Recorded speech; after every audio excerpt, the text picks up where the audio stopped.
Hilchos Teshuva Perek Revi'i. Laws of Teshuva, chapter 4. And the Rambam tells us right in the beginning what we're going to be learning about. Halacha Aleph, Arba'a ve'esrim dvarim me'akvin et hatshuva. There are 24 things that hold back Teshuva. Typically in halacha, me'akev means essential. Like it's essential to have a garment with 4 corners in order to put on tzitzit. That's what me'akev typically means in halacha. But over here, it literally means hold back. There are 24 things that if you do them, they're going to get in the way of doing tshuva. The Rambam loves the number 24. There's no source in halacha for the number 24 about this tshuva thing. But the Rambam writes, he was once asked in a teshuva, in a response, he writes that he came up with this number based on all the quotes in the Talmud. You see many times the Rambam divides things in 24. Like even yesterday we had 24 people who don't have a portion in the world to come.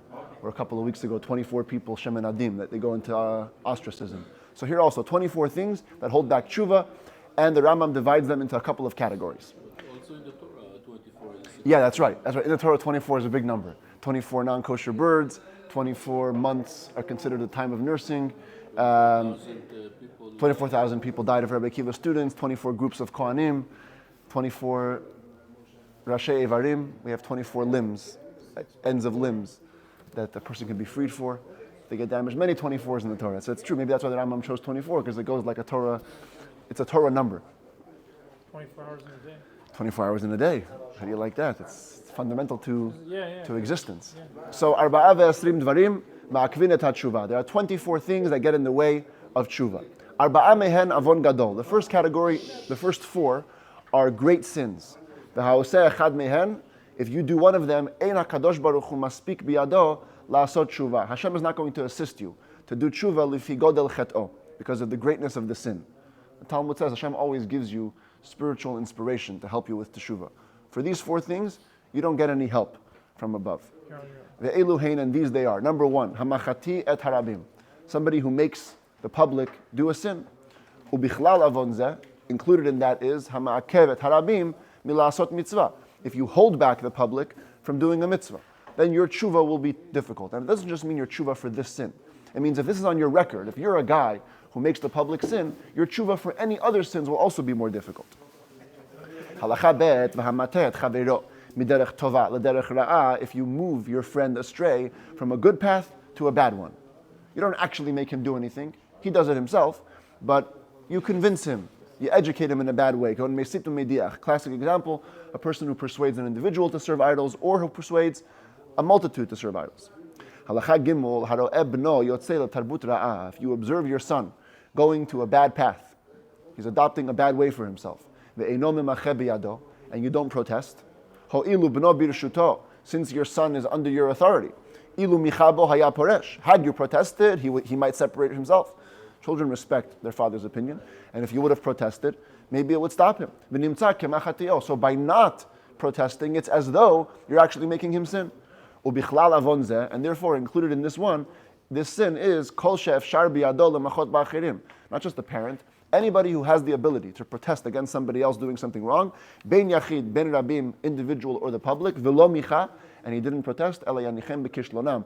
Rather, he leaves them in their fall. He has a difficult time doing teshuva. Daled, and finally number 4, v'ha'omer, a person who says, echeta ve'ashuv, I'm going to sin and I'm going to do teshuva. He relies on the teshuva while he's sinning. So in this way, the teshuva becomes part of his sin. Ubichlal zeh ha'omer, included in this is somebody who says, echeta ve'yom ha'kippurim mechaper, let me sin and Yom Kippur will come around. The Alter Rebbe says in Tanya, it's not talking about somebody who sins and then loses control, does teshuva, then loses control again. He's not relying on the tshuva. Does it intentionally. This guy does it intentionally. It's almost better to just acknowledge, like, I'm struggling with this sin. You could say, I'm a weak man. I'm a weak person. Don't ever say, don't rely on the tshuva. Yeah, exactly. take care of this later. So these 4 are the first category of what's called en maspik biyado. You don't get any help from above if you do these 4. Category number 2, halacha bet umehen. There are 5 of these 24. Chamisha dvarim, 5 things, hano'alim darchei tshuva b'fnei osehen, that lock the paths of tshuva before those who do it. And we're going to see what this means is that the natural consequences of your action will typically stop you from doing tshuva. It's just the way it works. You're going to put yourself in a situation where tshuva is inaccessible. For example, the Eluhain and these they are. Number one, haporesh minat tzibur, somebody who separates from the community. He lives on his own. So what happens? If ever the public community is doing tshuva together, he won't be with them. And therefore he won't merit with them with any merits that they do. Bet, number two, somebody who consistently argues on the words of the sages. Your arguments are going to cause you to separate from them. And if you're not around the sages, you won't know the ways of Teshuva. No one can teach you it. Gimel, number three, somebody who makes fun of mitzvahs. Once mitzvahs become degraded in your eyes, you won't chase them, you won't do them. And if you won't do mitzvahs, how are you going to win on the scales? The scales go according to your deeds. So you don't care about mitzvahs, you're going to end up always lacking on the scale. Some say b'mei yizkeh means how are you going to merit to do teshuva? It's almost like having mitzvahs in your backpack gives you the power to do tshuva when you need to. So if you have no mitzvahs, how are you going to do tshuva? Number four. Somebody who embarrasses his teachers. Embarrassing teachers causes typically for the teachers to distance you. Like Gehazi, who was Elisha's student, Elisha the prophet, and Gehazi made a mistake. He embarrassed Elisha. Elisha distanced him, and in the end, we know what happened. And in a time when the person is chased away, he won't find any teacher or someone to show him the way of truth, and he'll make mistakes. And finally, number five, somebody who hates rebuke. This person, if you hate rebuke, you've locked the path to teshuva. You don't leave yourself any way to teshuva. Rebuke is the beginning of teshuva. Somebody showing you what you did wrong. When we let a person know his sins, and sometimes we shame him in the process, he gets embarrassed from what he did. That's a catalyst for him to return in tshuva. As it says in Torah, Moshe was always rebuking the Jews. Remember, don't forget what you guys did in the desert. You were rebellious. Hashem never gave you a heart to know the truth till the end of the 40 years in the desert. You're a foolish nation, not wise. So to Isaiah, the prophet, always was rebuking the Jews. And he said, Hoi, goy chote. Whoa, look at this sinning nation. Even an ox knows its buyer. And my nation doesn't know me. Midati ki kasheata. It translated over here as, I know you are obstinate. I know you're tough. In fact, Hashem commanded the prophets to rebuke those sinners. Shenemar, as it says, Krav v'garon al tachsoch.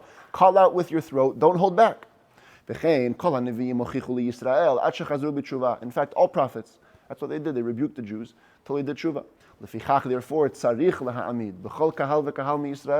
therefore, you have to have in every single community in Israel chacham gadol v'zaken v'yireh shamayim min urav, a very wise man who was old but feared Hashem from his youth, ve'ahuv lahem, and he's beloved by the congregation. Sheyehem mochiach larabim u'machziram b'tshuva. His job should be to rebuke the public and bring them back to tshuva. So this person, Rambam concludes, the person who hates rebuke, eino bala mochiach v'lo shomea dvarav. He won't come, even if in his community there is a rebuker. He's not going to come to him. He won't listen to him. Hence, he's going to stay in his sins, which he believes to be good. That's why the fifth category is the person who hates rebuke. He's locking the paths of tshuva because he's stopping the opener. The opener is the rebuke. Halacha gimel. Umehem chamisha dvarim. There's another 5 things that stop you from tshuva for a little different reason. If you do these things, it's simply impossible to do a complete tshuva. Why? What's the common denominator between all the following 5 things? Because they are sins between man and man. And in all these cases that we're going to learn, you don't know who the guy that you sinned to is. So you can return and make compensation. Or to ask him to forgive. There's 5 cases where you lose track of the person you offended or hurt. The Eluhain, and they are the following. Number 1, Hamikalel et harabim. If you cursed the public, V'lo kilel adam yadua. You didn't curse a specific person, Kadeshi yish al mimenu kapara, so you can ask from him forgiveness. You're in front of a whole bunch of Jews, you say, you know what? You hate them, you give them a curse. Now go find everybody. It's impossible. Bet, number 2, v'hacholek im ganav. If you divide the spoils with a thief. Since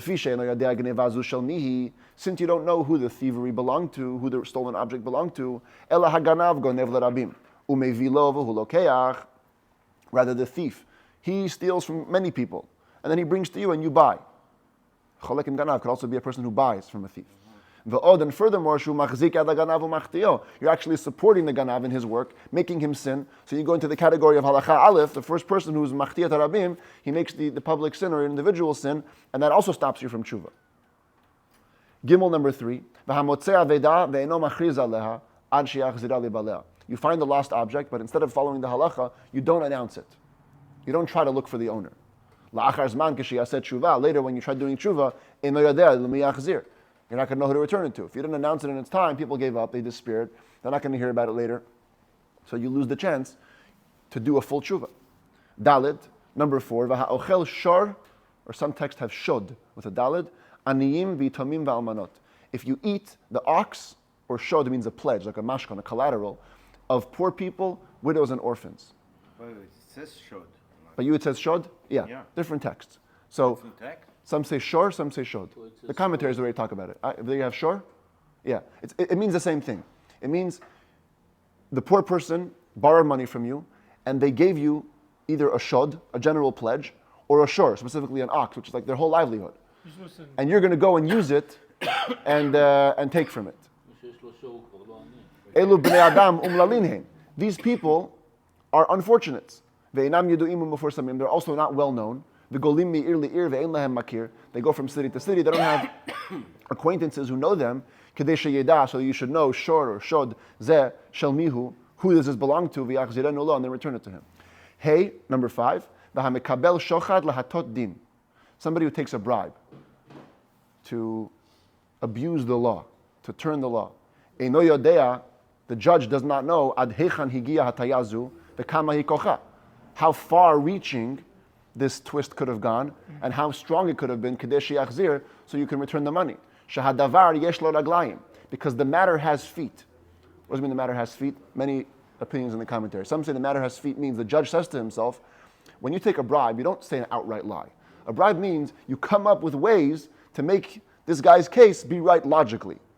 So because the judge tells himself, my ruling, my verdict had feet, it had what to rely on, it had a basis, so you don't actually tell yourself that the shechad is so big, the bribe is so bad, because in the end, you ruled by the book of law. Another commentary says that the yesh la raglayim means what you did can get feet and walk on its own. There's many consequences. When you start judging crookedly, one commentator says, you become a crooked man, and now in the future cases, even if you don't get a bribe, you're open to seeing things in a twisted way. Right. Or a student watching you. A student watching you will say, well, he did it, he doesn't know your reasoning, and now the next time the case comes before the student, he's going to rule like you. So now you don't know what you caused. There's many ramifications, many consequences to your actions. And furthermore, that of course, you go into the other category as well. You are supporting this guy who's doing a sin and giving you bribes. Halakha dalet. Umehen chamisha dvarim. There's another 5 things that hold back teshuva. Oh, by the way, about the last halakha, the Rambam says you can't do teshuva gemura. Can't do a complete tshuva. So the commentators say, why does it say complete? Because the Talmud says, if you have someone's money and you don't know who it belongs to, ya'asemehan sorchei rabim. Make a public donation, and that's part of the tshuva. So you can't do tshuva gemura, but you could do part of the tshuva. The Rebbe has a fascinating talk where he says, if you can't return money to somebody, doesn't that mean that Hashem doesn't want them to have the money? Right. If Hashem arranged it that way, so maybe nigzar min hashamayim, it was decreed from heaven on the guy that he won't get his money back. Right. So why can't you do a full tshuva? So the Rebbe says, you don't know how Hashem wanted him to get his money back. Maybe he'll find something in the street, a wallet, and he'll get his money back. Maybe after a person passes away, Hashem will bring to his kids some other way of profit. You can't know that just because you have the money, he's meant to lose the money. Right. And so you end up with money in his hand, with his money in your hand, so you can't do Through a proper sin. tshuva. Halakha dalet. Umehen chamisha dvarim, there are another 5 things. Sheha'oseh otan, en chezkato lashuv mehen. If you do these things, probable chances, you're not going to do teshuva from them. L'fi dvarim kalim be'enei rov ha'adam. They're considered very light in people's eyes. V'nimtzach choteh v'hu yedameh she'ein zechet. And you're actually sinning, but without knowing or imagining that it's not a sin.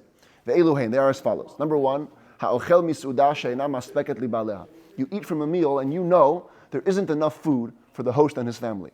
Shazeh avak gezalu. It's like the dust of stealing. It's not really stealing, but it's in effect you are. V'hu medameh shelo chata. He thinks he didn't sin. V'yomar, he says, klum achalti ala birshut. Oh, didn't I eat only with his permission? So he gave me permission, so no problem. But you're actually robbing him. Bet number 2, hamishtamesh ba'avoto shel ani. If you use the pledge of a poor person, it's collateral.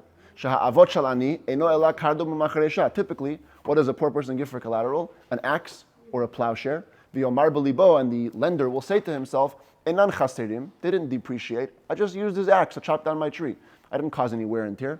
V'hari lo gazalti oto, I didn't steal from him, but you actually did.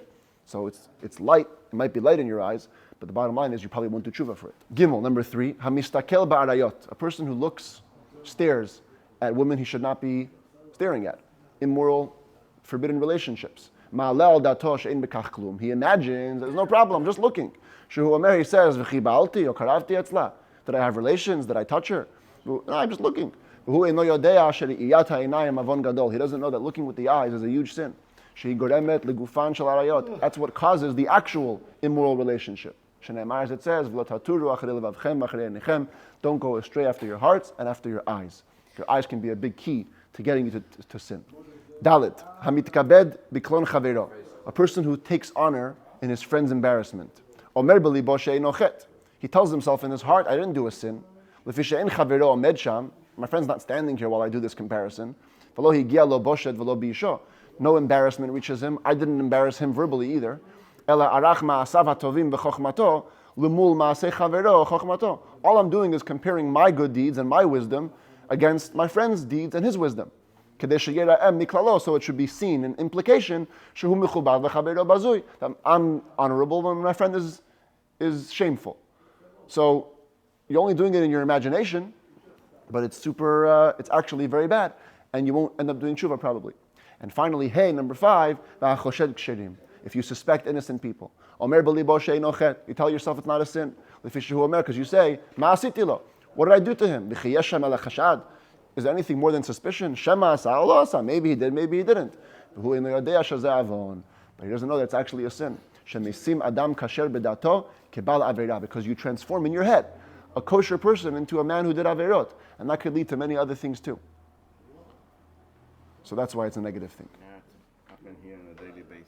Sure. Today it's done way too easily. Halacha hey umehen chamisha dvarim, and finally there are 5 more things. The problem with these things is that if you do them, yimashech achareihem tamid, you're going to constantly be drawn after them. V'kashim hem lifrosh mehem. They're very tough to break the habits about them. Lefichach tzarich adam leizaher mehen shema yidbak bahem, because therefore you have to be very careful from them. They shouldn't stick to you. Ve'hen kulan deot ra'ot ad me'od. They're very evil, negative character traits. Ve'elu hein, and they are the following: richilut, gossip.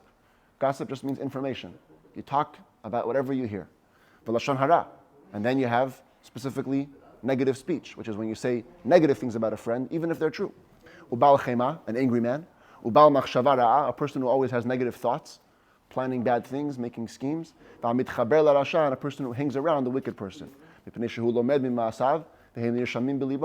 you learn from his deeds, and they end up getting marked into your heart. Husha amar Shlomo. That's what Shlomo Melech said. If you hang out fools, you will become bad yourself. We've already explained in Hilchot Deyot, the second set of laws in this book, those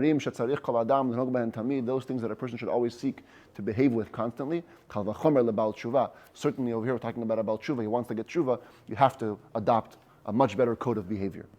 Halacha Vav, says the Rambam, finally one big exception. All of these 24 things and anything like them, even though they hold you back from tshuva, they get in the way, they interfere, they never stop you from tshuva. If you did tshuva from them, without divine inspiration, without help, you made sure to do it, you are considered a Baal Tshuva, and you have a portion in the world to come.